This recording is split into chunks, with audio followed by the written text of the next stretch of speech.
Ya, assalamualaikum warahmatullahi wabarakatuh. Waalaikumsalam warahmatullahi wabarakatuh. Terima kasih atas kehadirannya. Ini IHT hari ketiga ya. Ya, kebetulan kita sudah mulai masuk ke kelompok-kelompok bidang ya. Kebetulan saya, Ibu Sumiati, ini akan memaparkan di kelompok bisnis dan manajemen yang isinya ada kelompok akuntansi atau AKL, kemudian ada pemasaran dan ada administrasi perkantoran. Nah, yang tugas piket hari ini Bu Kemala ya sebagai moderator. Ya, silakan Bu Kemala untuk memimpin doa. Ya. Assalamualaikum warahmatullahi wabarakatuh. Selamat pagi buat teman-teman dan Ibu instruktur kita, Ibu Sumiati. Hari ini kita melanjutkan in-house training kita dalam implementasi pembelajaran pada SMK Pusat Unggulan. Marilah kita berdoa untuk kelancaran kegiatan hari ini, semoga selesai dan materi dapat terserap dengan maksimal. Berdoa menurut agama yang masing-masing. Berdoa mulai.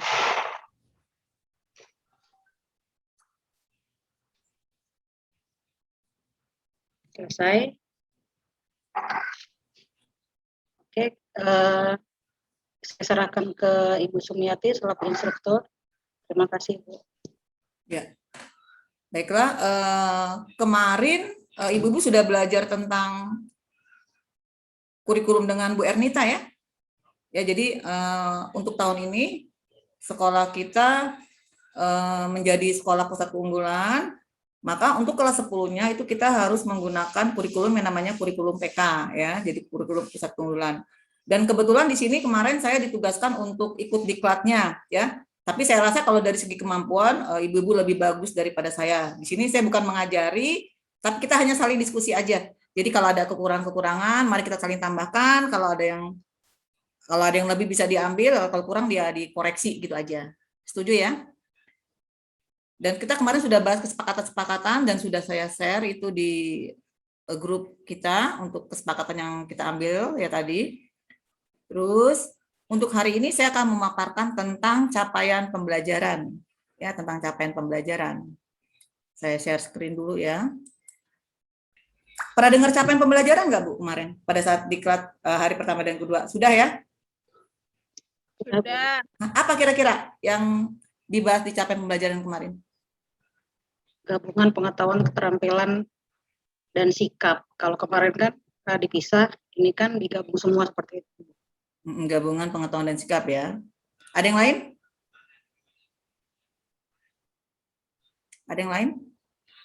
Yang ditangkap sama Bu Elia kemarin apa capaian pembelajaran ini?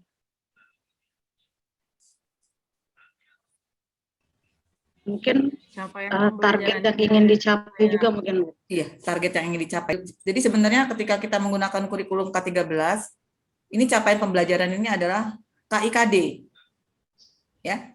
Jadi yang kita jadikan dasar ketika kita akan mengajar di kurikulum K13 itu adalah KIKD. Maka kalau yang di kurikulum sekolah PK, yang kita jadikan dasar untuk pembelajaran kita, ini kita menggunakan yang namanya capaian pembelajaran.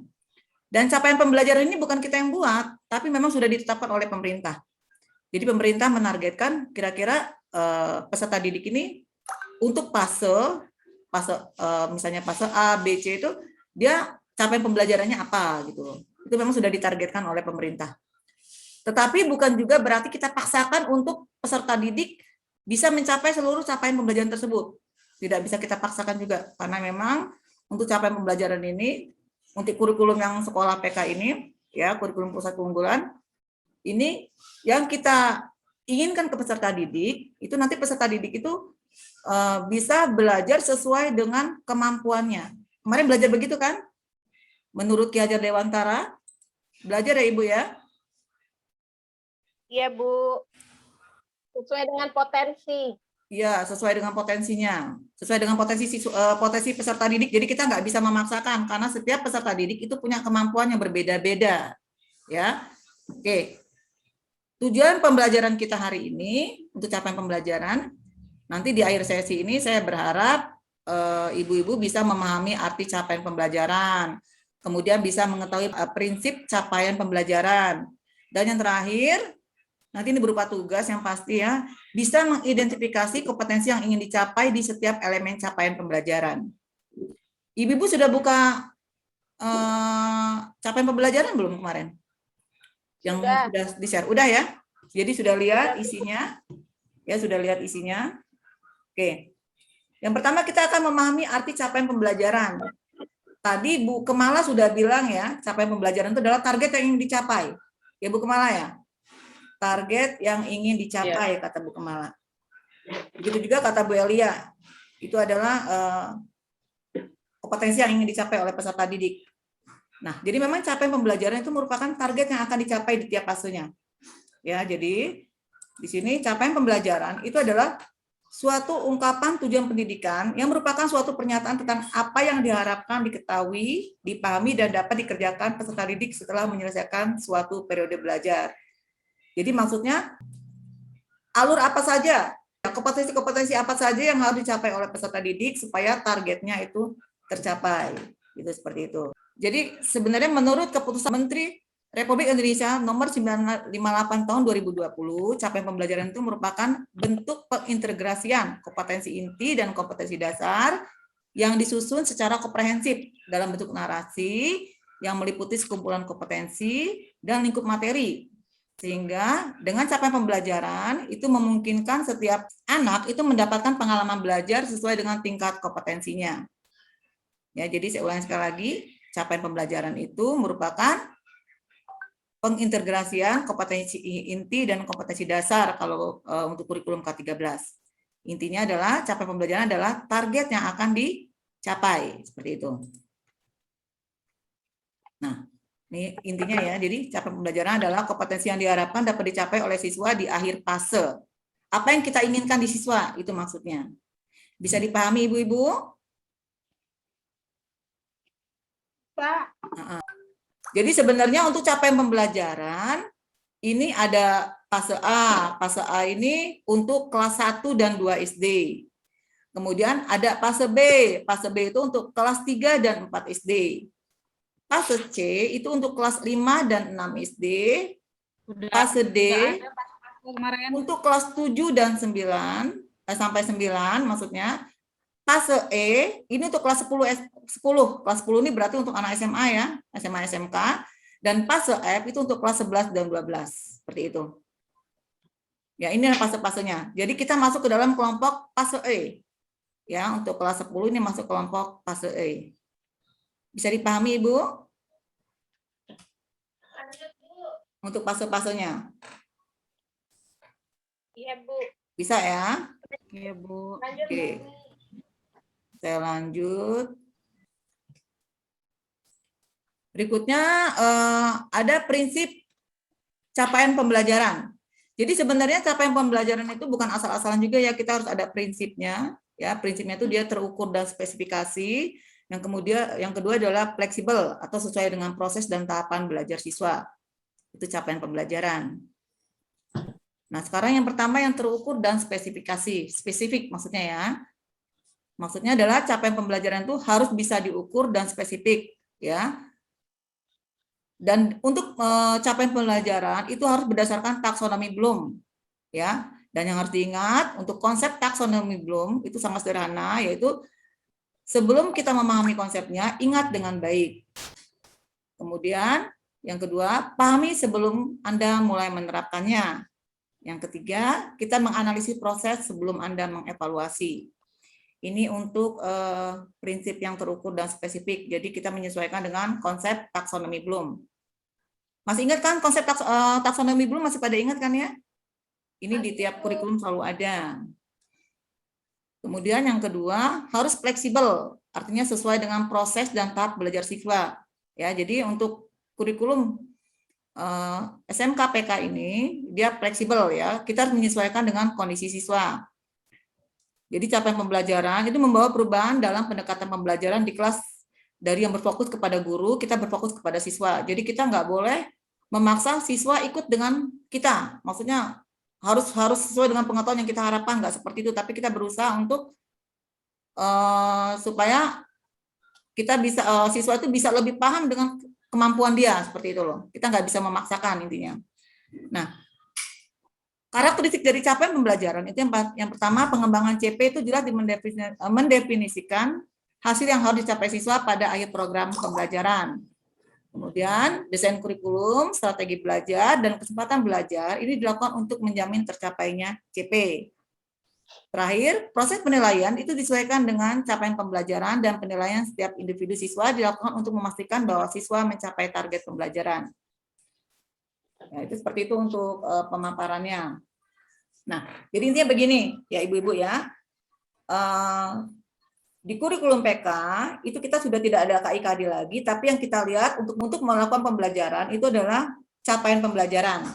Nah, dari capaian pembelajaran yang ada itu kita kupas. Kita kupas karena apa? Di capaian pembelajaran itu, itulah target yang diharapkan bisa dicapai oleh siswa. Tapi itu kita juga tidak bisa memaksakan gitu loh. Ya. Dan ketika memang targetnya kita rasa masih kurang, maksud saya masih terlalu rendah, itu masih bisa ditambahkan, nggak apa-apa gitu loh. Nah, jadi nanti dari capaian pembelajaran yang ada, itu nanti Bapak Ibu bisa menelaah kira-kira kompetensi yang ingin dicapai dari situ apa. Nah, di sini saya sudah menyusun langkah-langkah bagaimana cara mengidentifikasi kompetensi yang ingin dicapai. Pertama kita bisa lihat capaian pembelajaran yang dari Mampel yang kita aku, kemudian kita tuliskan elemennya, ya. Terus yang ketiga nanti apa yang kita harapkan dicapai oleh peserta didik berdasarkan capaian pembelajaran yang ada. Sampai sini ada yang mau bertanya? Lanjut, Bu.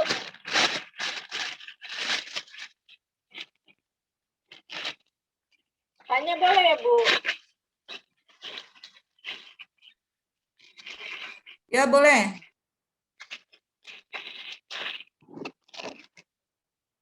Bu, dari kemarin penjelasan dari video ataupun dari Bu Ernita sering mendengar kata-kata bahwa pencapaian pembelajaran atau pilar belajar merdeka ini kita lebih menitik beratkan pada potensi anak ya, Bu. Ya, betul sekali. Nah, yang masih belum saya bisa cerna nih, Bu, pencapaian anak sesuai dengan potensi anak. Berarti dengan kata lain, tidak ada KKM lagi ya, Bu?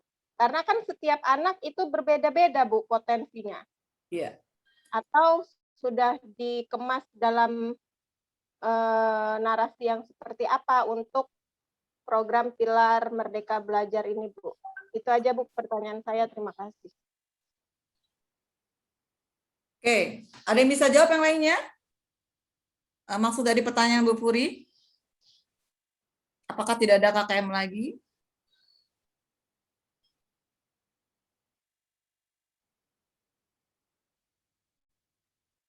Tidak ada yang bisa jawab? Kemarin sempat ditanyakan tidak dengan Bu Ernita, Bu Puri? Tidak ada waktunya, Bu. Oh, tidak ada waktu. Oke. Saya jawab ya. Dan semoga jawaban saya ini bisa cocok. Yang pasti untuk kurikulum SMKPK ini kita menggunakan kurikulum Merdeka Belajar. Artinya kita tidak bisa memaksakan kepada siswa, gitu kan? Apa sih yang target yang mau kita capai? Karena kita harus menyesuaikan dengan kondisi siswa seperti itu. Nah,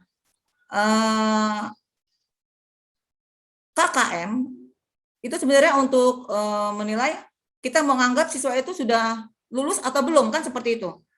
Jadi kalau misalnya kita sudah punya nilai, misalnya kita sudah target anak tuh dapat nilai 75, kalau misalnya baru bisa dianggap lulus. Kalau misalnya dia belum bisa mencapai 75, itu kita jangan memaksakan dia untuk mengikuti capaian pembelajaran berikutnya gitu loh. Tapi kita masih mengelompokkan lagi dia ke dalam kelompok yang memang belum bisa mencapai target tersebut, karena memang tetap kalau target itu harus ada ya, karena memang target penilaian maksud saya, karena untuk mengukur siswa itu sudah jelas atau belum kan kita dari situ gitu loh. Makanya kita harus tetap ada seperti itu, penilaian-penilaian itu harus tetap ada. Tujuannya kenapa? Ya untuk mengelompokkan apakah siswa itu sudah kompeten atau belum gitu loh. Tapi ketika siswa itu belum kompeten ya kita kelompokkan kepada orang-orang yang sama-sama memang belum kompeten seperti itu. Dan di situ kita kasih pengayaan, bukan pengayaan ya, remedial maksudnya. Kita kasih remedial. Kita berusaha semaksimal mungkin supaya siswa itu bisa mengikuti gitu loh, mengikuti tahapan berikutnya dengan remedial. Itu kan harapan kita gitu loh. Ya usahanya bagaimana ya kita usaha semaksimal mungkin. Ya sebenarnya sih intinya kayak kurikulum yang lama juga sih, ujung-ujungnya seperti itu. Ada remedial segala macam. Cuma kalau yang saya lihat di sini sekarang untuk capaian pembelajaran sekarang ini lebih sederhana. Kalau yang kurikulum KIKD yang dulu itu kan yang K13 itu mungkin agak tinggi ya tingkatannya, yang sekarang ini agak lebih sederhana. Itu seperti itu. Bisa diterima nggak Bu Novita? Yang nanya Bu Novita tadi kan? Iya, Furi, Bu. Ya, Bu Furi. Ya berarti lebih luas kali ya, Bu ya, Iya, yang lebih sekarang. luas. Kita tidak memaksakan kepada anak. Mungkin kalau yang kurikulum kemarin kan kita agak sedikit streng gitu ya, Bu, karena juga karena ada targetan juga kurikulum itu gitu. Ada Kalau yang ini targetan. Kalau yang ya sekarang mungkin enggak gitu loh. Kalau yang sekarang kita menyesuaikan dengan kondisi anak. Kalau jadi kalau misalnya capaian kita nggak bisa masuk, nggak sesuai target ya nggak bisa, jangan dipaksakan gitu loh. Yang penting kita mau mencapai target sementara siswa kita belum punya kemampuan buat kecapaian yang lainnya yang lebih tinggi tingkatannya, kan nggak bisa gitu loh. Itu. Tapi harapannya sih kita bisa sesuai dengan capaian pembelajaran yang sudah ditetapkan pemerintah. Cuma kalaupun nggak bisa, ya kita sesuaikan lah seperti itu. Kita berusaha semaksimal mungkin deh. Yang penting siswa, kita berpihak kepada siswa gitu loh maksudnya. Bisa dipahami nggak? Iya. Nah, kemarin saya sudah share capaian-capaiannya kan ya. Ini saya kasih contoh misalnya, kalau saya di sini ada contoh capaian pembelajaran punya. Kalau saya share punya yang orang akuntansi nggak apa-apa ya. Nggak apa-apa, Bu. Saya coba share yang punya akuntansi. Ke-share kan? Ya. Nah, ini adalah capaian pembelajaran akuntansi ya. Untuk akuntansi, dasar-dasar akuntansi dan keuangan lembaga ada 216 jam. Ini saya rasa untuk jurusan AP, untuk jurusan PM ini sama ya. Nah, ini bisa dibaca aja sendiri, ada tujuannya segala macam, ada karakteristiknya di sini. Kemudian ada pembelajarannya bisa dilaksanakan di mana aja, bisa di kelas, di lab, lewat teaching factory, dan sebagainya. Kemudian, nah di sini ada elemen dan deskripsi. Jadi sebenarnya untuk kejuruan akuntansi, ya begitu juga dengan PM dan AP, itu targetnya ini sebenarnya untuk uji LSP seperti itu. Jadi kalau kita lihat, kalau dulu di sini zamannya namanya KI ya, elemen ini jadi KI, di sini deskripsinya KD, begitu kan? Kalau zaman dulu. Kalau sekarang namanya di sini elemen. Ketika yang di sini capaian pembelajaran deh, saya langsung ke capaian aja. Ini kelompok capaian. Elemennya ini adalah KI-nya, kemudian capaian pembelajarannya adalah KD-nya seperti itu. Maaf, elemen ini sama aja dengan KD, sorry ya. Nah, capaian pembelajaran ini target yang ingin kita capai ke siswa. Di akuntansi, ini elemennya ada berapa nih? 1, proses bisnis di bidang akuntansi dan keuangan lembaga. Kemudian yang kedua, perkembangan teknologi. Ketiga, profil entrepreneurship. Keempat, lingkup. Kelima, keselamatan kerja. Keenam, etika profesi. Ketujuh, prinsip. Dan terakhir ada penggunaan aplikasi pengolah angka dan spreadsheet. Ada berapa? Ada berapa punya akuntansi ini? Elemennya? Ada 10 bukan itu? Ada 8. Ada 8 punya akuntansi. Nah, 8 ini nanti kita harapannya kita bikin 8 modul ajar, tapi bisa lebih. Ya, minimal 8 modul ajar kalau ada 8 begini. Atau kalau zaman dulu namanya 8 RPP begitu. Nah, untuk elemen saya ulangin lagi, ini sama aja dengan tadi ya. Nah, capaian pembelajaran ini target yang ingin kita capai ke siswa. Jadi untuk proses bisnis di bidang akuntansi dan keuangan, ini target yang ingin kita capai. Kemudian perkembangan teknologi, ini target yang ingin kita capai, dan seterusnya. Nah, di sini saya akan kasih contoh yang ke-7 aja. Ya, ada prinsip-prinsip dan konsep akuntansi dasar dan perbankan dasar. Nah, ini target yang ingin kita capai, yaitu pada akhir fase E, peserta didik mampu menjelaskan pengertian akuntansi, tujuan pencatatan akuntansi, pihak-pihak yang membutuhkan informasi akuntansi, prinsip-prinsip akuntansi, serta konsep akuntansi dasar dan perbankan dasar. Ini tujuannya, tujuan yang ingin dicapai. Kalau dari sini, Ibu bisa melihat nggak kira-kira tujuan pembelajarannya apa kalau dari sini? Kita ngelihatnya. Kita punya KD prinsip-prinsip dan konsep akuntansi dasar. Kemudian tujuannya ini. Bisa nggak dipilah-pilah? Kira-kira memilah-milahnya bisa nggak?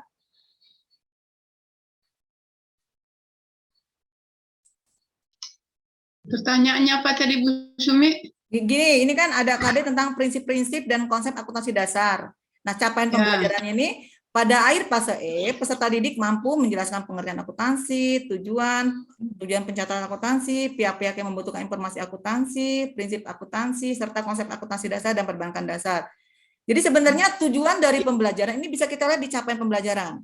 Kalau kita lihat capaian pembelajaran ini, kira-kira tujuan pertama yang kita ingin capai apa di sini nih untuk peserta didik? Peserta didik bisa ngapain gitu loh? Mampu menjelaskan pengertian akuntansi ya? Ya, betul. Mampu menjelaskan Menjelaskan pengertian pengertian akuntansi. akuntansi, betul banget. Yang kedua kira-kira apa? Ada yang bisa jawab nggak? Elemen prinsip ini, tujuan pertama kan tadi mampu menjelaskan pengertian akuntansi. Yang kedua berarti pengennya apa? Peserta didik bisa apa? Bisa peserta didik Heeh. Lihat dari sini aja, kita nggak usah mengada-ada, kita lihat dari isi dari capaian pembelajaran ini aja. Pihak-pihak yang membutuhkan.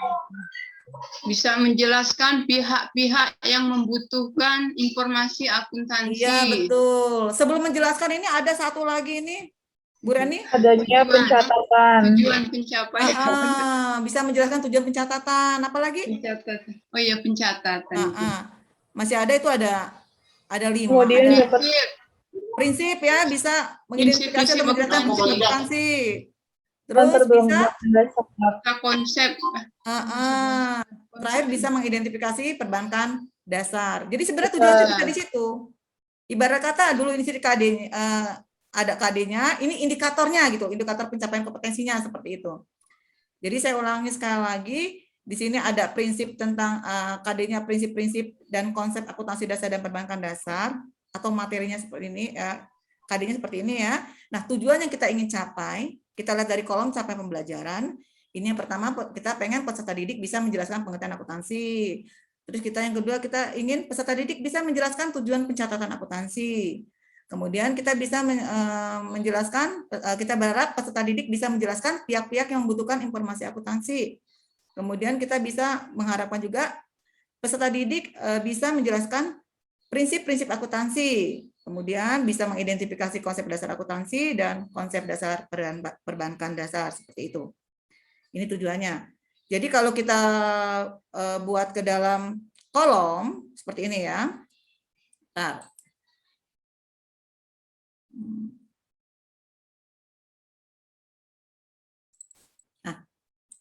kelihatan nggak Ibu-Ibu? Ini ada lembar kerja ruang kolaborasi. Kelihatan nggak? Kelihatan, Bu. Kelihatan ya? Jadi kelihatan, Bu. Jadi nanti di sini, nanti tugasnya seperti ini maksud saya. Dibikin sini nama kelompoknya, misalnya kelompok akuntansi dan keuangan lembaga. Anggota kelompoknya diisi. Kalau untuk AP berarti manajemen perkantoran. Nah, anggota kelompoknya diisi. Pemasaran juga begitu, anggota kelompoknya diisi. Nah, ada capaian pembelajaran MAPEL. Nah, capaian pembelajaran MAPEL ini adalah mata pelajaran kita, yaitu dasar-dasar akuntansi dan keuangan lembaga. Kan apa? Tadi capaian pembelajaran yang saya lihat adalah capaian pembelajaran milik dasar-dasar akuntansi dan keuangan lembaga. Isi yang ini nyambung ya. Kemudian ada elemen atau domain yang saya pilih. Elemen atau domain yang saya pilih tadi itu prinsip-prinsip dan konsep akuntansi dasar dan perbankan dasar. Kan saya ambil yang ini tadi. Ambil yang ini. Saya ambil yang ini kan tadi. Nih. Saya pindahkan aja. Saya pindahkan ke sini. Prinsip-prinsip dan konsep dasar akuntansi dan perbankan dasar. Sampai dengan elemen domain ini paham? Paham nggak Ibu-Ibu? Paham ya? Paham, Bu. Paham. Nah, di sini saya bikin nomornya urutnya langsung 7. Karena apa? Tadi yang saya ambil capaian pembelajarannya yang nomor 7. Jadi nanti kalau Ibu-Ibu itu mulai nomor 1, 2, dan seterusnya. Fasenya masuk kelompok fase E. Paham ya? Karena kita kelas 10. Kelas 10 itu fase E, pengertian akuntansi. Samakan ini dengan capaian pembelajaran tadi. Kemudian yang kedua, peserta didik dapat menjelaskan tujuan pencatatan akuntansi. Ketiga, peserta didik dapat mengidentifikasi pihak-pihak yang membutuhkan informasi akuntansi. Keempat, peserta didik dapat mengidentifikasi prinsip dasar akuntansi. Kemudian peserta didik dapat mengidentifikasi konsep akuntansi dasar dan peserta didik mengidentifikasi konsep perbankan dasar. Nah, bisa dipahami nggak ini cara pembuatannya? Kita hanya memindahkan ya. Jadi saya ulangi, ini semua dari capaian pembelajaran, kita nggak mengada-ada. Yang pertama di sini ini adalah capaian pembelajaran yang kita ambil. Kemudian elemen ini adalah elemen yang akan kita kupas, kompetensi yang ingin dicapainya. Kemudian nomor di sini adalah nomor urut dari elemen tersebut. Fasenya dia fase E karena kelas 10. Kompetensi yang ingin dicapai ini adalah sama aja kayak tujuan pembelajaran yang kita ambil dari capaian pembelajaran. Target yang kita ambil, yang patokannya kita ambil dari kolom capaian pembelajaran ini tadi. Nah, dari sini kita kupas satu-satu. Bisa dipahami nggak Ibu-ibu? Ya, Bisa insya ya? Allah. Bisa ya? Ya, kalau batas ini masih bisa, Mak. Masih bisa ya? Yang lainnya gimana? Bisa nggak yang lainnya? Bisa, Bu. Bisa ya? Jadi semua Alhamdulillah. elemen ya Bu Sumi ya. Kalau Iya. misalnya pemasaran ada 10 berarti kita 10 ya. Iya, betul banget. Jadi kalau misalnya pemasaran ada 10 ya berarti ya bikin 10 gitu loh. Karena nanti memang berikutnya nanti kita ada, kalau bisa hari ini kita langsung alur capaian pembelajaran juga langsung ke situ nanti kita bahasanya. Bentar, ini tadi ya. Nah, ini kan tadi kata saya langkah-langkahnya. Yang pertama lihat capaian pembelajaran yang diampul. Terus kita tulis elemennya. Terus apa yang kita harapkan? Yang sumbernya dari capaian pembelajaran seperti ini. Jadi pahami ya? Ada pertanyaan? Deskripsi. Ya, ya. Ada pertanyaan enggak? Belum, Bu. Belum ada ya? Ya. Oke, kalau ini berarti kita langsung diskusi aja ya. Langsung diskusi nih tugasnya. Sudah diskusi, jadi langsung per kelompok aja. Identifikasi kompetensi yang ingin dicapai di setiap elemen capaian pembelajaran. Nanti dipresentasikan. Ini tugasnya. Berarti ada 3 kelompok ya. Ada kelompok AKL, ada kelompok pemasaran, dan ada kelompok administrasi perkantoran.